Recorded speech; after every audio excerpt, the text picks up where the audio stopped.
اسلام کو وہ بچانے نکلے تھے،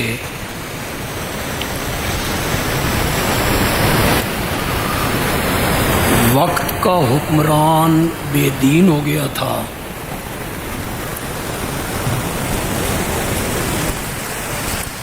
وہ زانی تھا، شرابی تھا،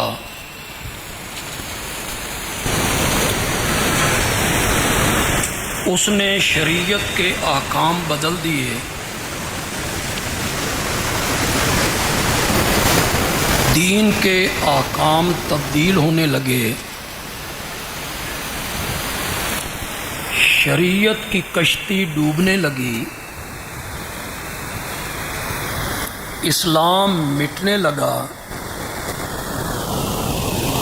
اور حضرت سیدنا حسین شریعت، دین اور اسلام کو بچانے کے لیے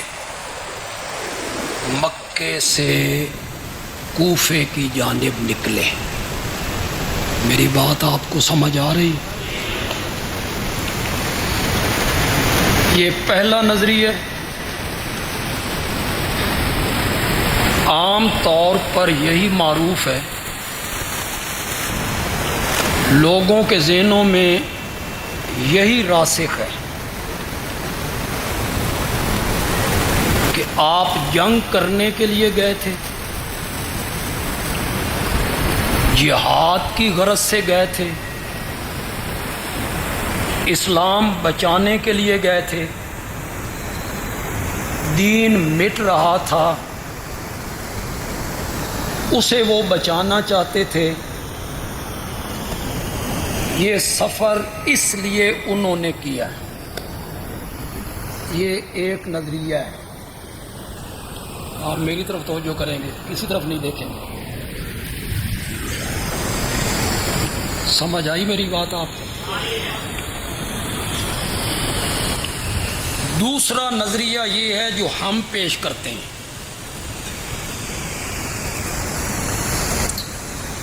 ہم کہتے ہیں کہ وہ جنگ کرنے نہیں نکلے،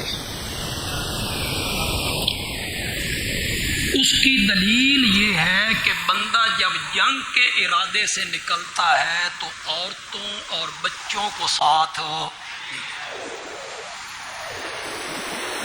آج اگر کشمیر کے محاذ پہ جنگ ہو جائے تو کیا ہمارے فوجی جرنیل اپنے 6 مہینے کے بچے کو بھی ساتھ لے جائیں گے؟ عورتوں کو بھی ساتھ لے جائیں گے؟ تو یہ سفر جنگ کے لیے نہیں ہے،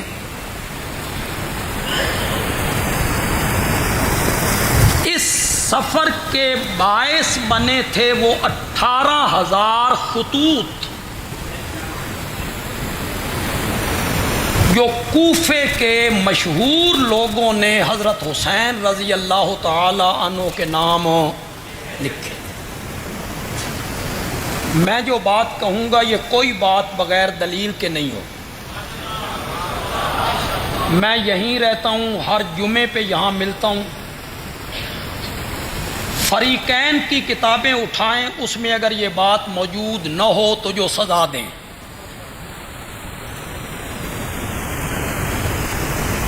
کوفیوں نے یہ خط لکھے کہ ہم نے وقت کے حاکم کی بیعت نہیں کی اور نہ ہم بیعت کرنا چاہتے ہیں، آپ اگر تشریف لائیں تو ہم آپ کے ہاتھ پر بیعت کریں، آپ ہمارے سر پہ ہاتھ رکھیں۔ حضرت حسین رضی اللہ تعالی عنہ کے سفر کا باعث یہ خطوط بنے تھے، ان خطوط کے مد نظر انہوں نے یہ سفر کیا تھا۔ جو نظریہ آپ پیش کرتے ہیں، جس کو میں نے پہلے ذکر کیا، اسلام کو بچانے کے لیے نکلے، شریعت کو بچانے کے لیے نکلے، اعلی کلمت اللہ کے لیے نکلے، دین مٹ رہا تھا، اسلام ختم ہو رہا تھا، قدریں بدل رہی تھی، کشتی ڈوب رہی تھی، اور انہوں نے جا کے اسے بچایا، کشتی کنارے لگائی، جان کا نذرانہ پیش کیا۔ یہ نظریہ اگر مان لیا جائے تو اس میں ایک خرابی یہ لازم آتی ہے کہ حضرت حسین رضی اللہ تعالی عنہ کی اپنی پوزیشن صاف نہیں رہتی. یہ بھی میں ذکر کروں گا، آپ بس ایک خاکہ سا سنتے چلے جائیں، پھر میں جب وضاحت کروں گا تو آپ کو سمجھ آ جائے. اگر یہ نظریہ مان لیا جائے کہ یہ جنگ کفر اسلام کی جنگ تھی، حق و باطل کی جنگ تھی، اور حضرت حسین رضی اللہ تعالیٰ عنہ دین اور شریعت کو بچانے کے لیے نکلے تھے، آگے ظلم تھا، یہ ظلم کو ختم کرنا چاہتے تھے، اگر اس نظریے کو مان لیا جائے تو حضرت حسین رضی اللہ تعالی عنہ کی پوزیشن بھی صحیح نہیں رہتی اور باقی صحابہ کا دامن بھی صاف نہیں رہتا. اور جنہوں نے یہ نظریہ پیش کیا تھا وہ ثابت بھی یہی کرنا چاہتے تھے کہ صحابہ اس لائق نہیں تھے کہ وہ مقابلہ کرتے. اگر آپ کا نظریہ مان لیا جائے کہ یہ جنگ کفر اسلام کی جنگ تھی، حق و باطل کی جنگ تھی، شریعت مٹ رہی تھی، دین مٹ رہا تھا، کشتی ڈوب رہی تھی، حضرت حسین دین کو، اسلام کو بچانے کے لیے، ظلم کو روکنے کے لیے نکلے تھے، تو میری گفتگو صرف اہل سنت سے ہے. خدا گواہ ہے میرے مخاطب وہ لوگ نہیں ہیں جن کا خیال یہ ہے کہ نبی پاک کے انتقال کے بعد 3 صحابہ کے سوا باقی سارے مرتد ہو گئے تھے. وہ میرے مخاطب نہیں ہیں جو کہتے ہیں کہ انہوں نے بعد میں ظلم کیا، حضرت علی سے خلافت چھین لی. وہ میرے مخاطب نہیں ہیں، میرے مخاطب ہیں صرف اہل سنت، سنی کہلانے والے لوگ. مجھے جواب دو، جتنے اہل سنت بیٹھے ہو، آپ میں ہر مسلک کے لوگ ہوں گے، شاید اہل حدیث بھی ہوں، بریلوی بھی ہوں، دیوبندی بھی ہوں، ہر مکتب فکر کے دوست جو اپنے آپ کو سنی کہلاتے ہیں یہاں موجود ہوں گے. مجھے ایک بات کا جواب دے دو سینے پر ہاتھ رکھ کر، خدا کو حاضر ناظر جان کر اللہ کو جان دینی ہے، آپ نے قیامت کے دن اللہ کے سامنے پیش ہونا ہے. اگر دین بدل رہا ہوتا، اگر شریعت تبدیل ہو گئی ہوتی، اگر دین کی کشتی ڈوب رہی ہوتی، اور اگر اسلام اور شریعت کے احکام تبدیل ہو رہے ہوتے تو حضرت حسین اکیلے نکلتے یا باقی صحابہ بھی نکلتے؟ اس ایک بات کا جواب دیجئے مجھے، بولیے اب. انہوں نے تو کہنا ہے وہ سارے مدائن تھے، بزدل تھے، اسلام کے دشمن تھے، صرف ایک گھرانہ ہے. انہوں نے تو کہنا ہے، وہ میرے مخاطب نہیں ہیں. مجھے تو اہل سنت جواب دیں.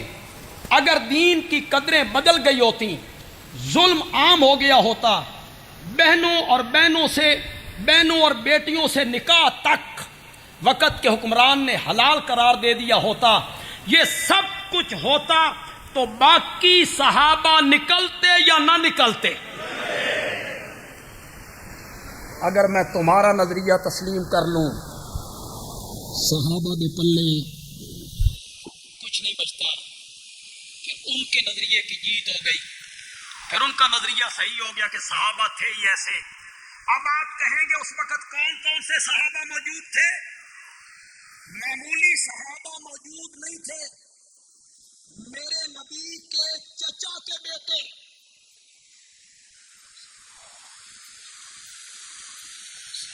نہیں اب جو جہاں بیٹھے جائیں بیٹھ رہیں گے، تھوڑے سے قریب آ جائیں، برسین والے تھوڑے سے قریب آئیں، تھوڑے سے لوگ پیچھے جو کھڑے ہیں تاکہ ان کو مناسب جگہ مل سکے. بیٹھ جائیں، سارے بیٹھ جائیں. کون کون صحابہ موجود تھے جی؟ میرے نبی کے چچا حضرت عباس کے بیٹے عبداللہ زندہ تھے کہ نہیں تھے؟ بولو، زور سے کیوں نہیں بولتے ہو؟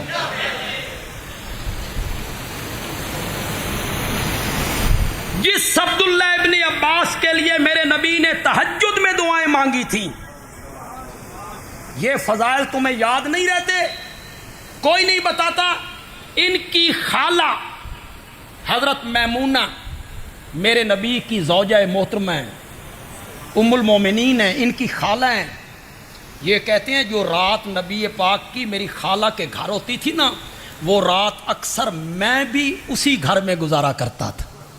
میری تو خالہ تھی، میں ان کا بھانجا تھا، میں بھی وہاں چلا جاتا تھا۔ تہجد کے ٹائم میں اٹھ کے نبی پاک کو وضو کرواتا۔